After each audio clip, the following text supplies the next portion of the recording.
This quick video is going to show you two ways of quickly turning on or off silent mode on your iPhone. The first way is by adding a toggle inside of our control center, and the second way is by mapping it to the action button.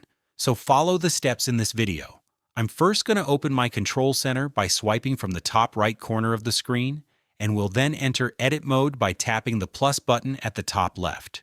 Click on this Add a Control option at the bottom, and then use the search bar in order to search for the silent mode toggle.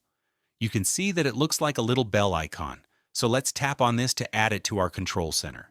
Now, if you want to enable or disable silent mode quickly, you can do that from your control center.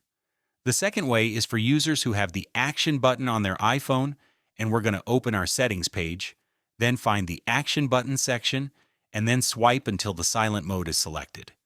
Maybe you had this mapped to the Do Not Disturb option or something else, so just change this to silent mode, and you can then exit the settings.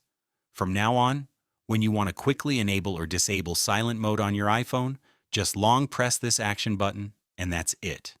If you found this guide useful, then please consider leaving a like on this video because it would really help out the channel.